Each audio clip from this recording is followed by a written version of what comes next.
4학년 학생 여러분 안녕하세요. 오늘 수업에 들어가기 전에 간단히 영상을 한번 살펴볼게요.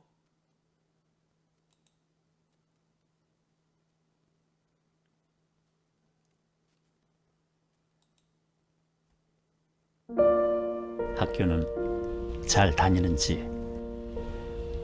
공부는 잘하고 있는지,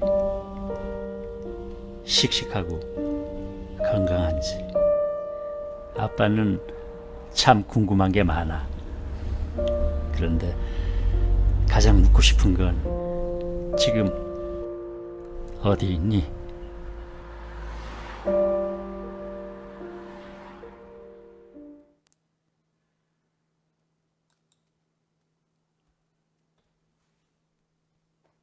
영상을 잘 보았나요? 효정이에게는 과연 어떤 일이 일어난 걸까요? 네, 맞아요. 정답은 여러분들이 생각한 것처럼 실종입니다.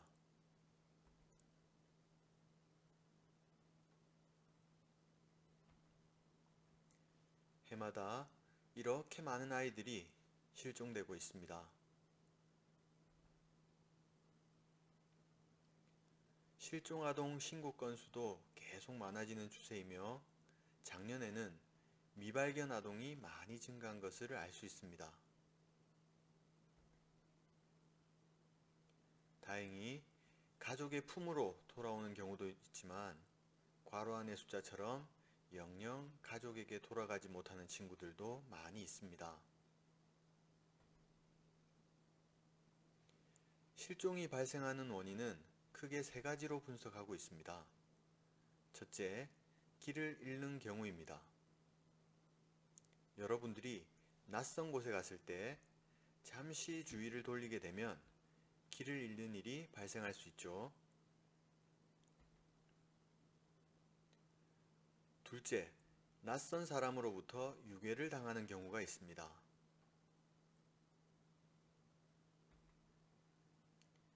셋째, 사고로 인해 행방을 전혀 알 수 없는 상황에 처했을 경우가 있습니다. 그렇다면 각각의 상황에서 어떻게 해야 되는지 한번 살펴볼까요? 먼저 길을 잃는 경우에는 어떻게 해야 될까요?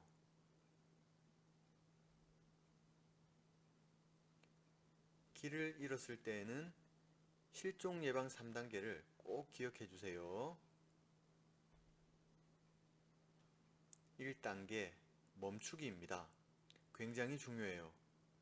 제자리에서 움직이지 말고 부모님을 기다리세요. 여러분 스스로 길을 찾고 싶어 여기저기 움직이고 싶은 마음은 알지만 여러분의 위치가 계속 바뀌면 부모님과 엇갈려 찾기가 더욱 힘들어진답니다. 2단계 생각하기입니다. 당황할수록 어려움이 닥칩니다. 심호흡을 크게 하고 마음을 가라앉힌 후 침착하게 우리 가족의 정보를 떠올려 보세요. 길을 잃었을 때 잘 대처하기 위해서는 평소에 우리 가족 정보를 잘 외우고 있어야 합니다. 우리 가족 정보에는 어떤 것이 있을까요? 부모님 이름과 전화번호, 우리 집 주소 등이 있겠죠. 우리 가족 정보를 외워서 배운 공책에 적어보세요.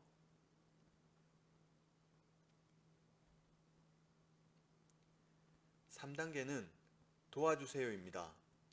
부모님이나 경찰에게 도움을 청해야 돼요. 스마트폰이 있다면 스마트폰으로, 그렇지 않다면 주변 공중전화 등 전화기를 찾아 부모님에게 전화하세요. 당황해서 아무것도 생각나지 않는다면 112로 전화하세요. 요즘은 여러분들이 전화를 거는 위치가 바로 추적이 되어서 경찰관 아저씨가 금방 오셔서 여러분을 도와주실 거예요. 이번에는 낯선 사람에게 유괴를 당하는 경우에 대해 생각해 보겠습니다. 낯선 사람이 누구일까요? 낯선 사람은 처음 보는 모르는 사람을 뜻합니다. 우리가 쉽게 착각할 수 있는 게 외모로 착해 보이는 사람, 나쁘게 보이는 사람 이런 판단을 많이 하죠. 사람은 외모로 판단해서는 안 된다는 것입니다. 낯선 사람은 절대로 따라가면 안 됩니다. 물론 여러분들도 다 잘 알고 있죠. 그렇다면 실험 영상을 한번 살펴볼까요?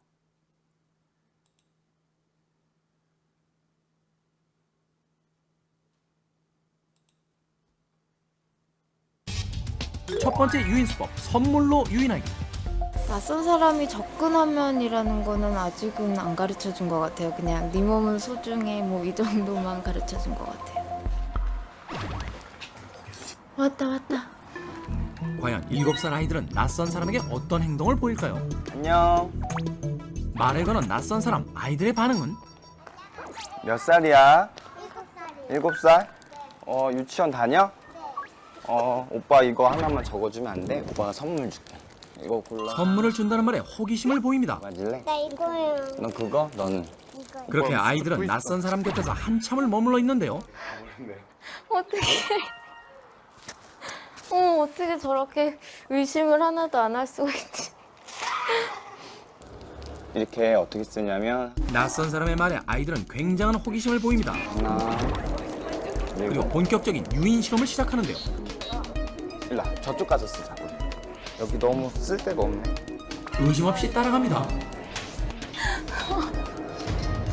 어머, 이게 만약 실제 상황이었다면 생각만으로 아찔한 순간이죠. 아 눈물 날 것 같아요.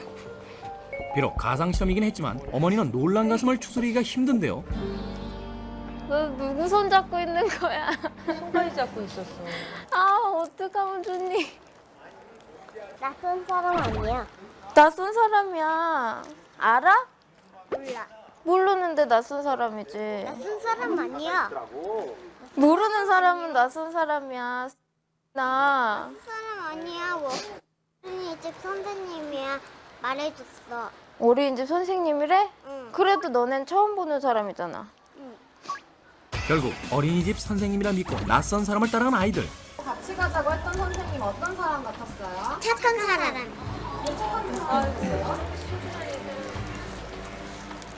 그건 모르겠어요. 같은 사람이란 생각 안 들었어요? 네. 왜요? 선물 주니까요. 같은 유인 방법으로 다른 아이에게 접근. 8살? 형이 급식하는지 설문 하나만 해주면은 형아가 이거 선물 하나 줄게.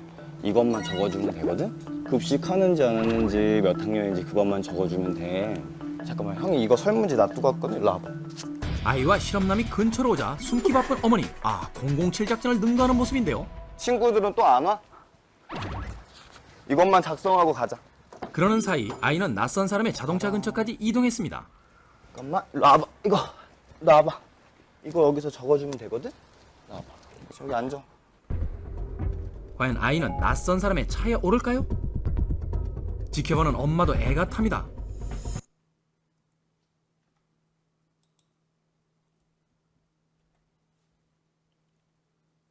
영상에 나온 어린이들처럼 여러분들도 어떤 상황에 처하게 되면 얼마든지 속을 수 있습니다. 유괴범이라는 단어를 들었을 때 어떤 사람이 떠오르나요? 모자를 썼거나 아주 무섭게 생긴 그런 남자가 떠오르진 않나요? 우리의 큰 착각입니다. 대부분의 유괴범은 전혀 범죄자 같지 않은 외모를 갖고 아주 친절하게 접근합니다. 또 평소에 여러분들이 잘 알고 있던 어른이 유괴범인 경우도 있습니다. 그렇다면 유괴를 예방할 수 있는 방법은 없을까요?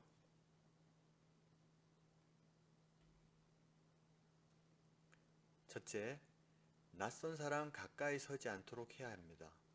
굉장히 주의해야 되겠죠. 둘째, 여러분 개인 물품들에서 잘 보이는 곳에 이름표를 달지 않도록 주의하세요. 셋째, 여러분들이 싫을 때는 단호하게 거절의 표현을 꼭 하세요. 넷째, 강제로 여러분을 데려가려고 할 때는 어떻게 해야 될까요? 그렇죠. 크게 소리를 지르는 겁니다. 주변 어른들에게 도움을 요청해야 돼요. 그리고 여러분이 위험에서 빠져나왔다고 하더라도 꼭 부모님이나 112로 신고를 해야 되겠습니다. 만약 주변에 이렇게 생긴 비상벨이 있다면 비상벨도 꼭 눌러주세요.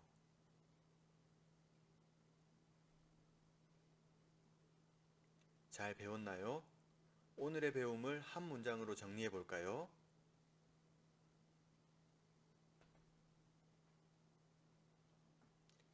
어린이에게 도움이 필요한 어른은 없습니다.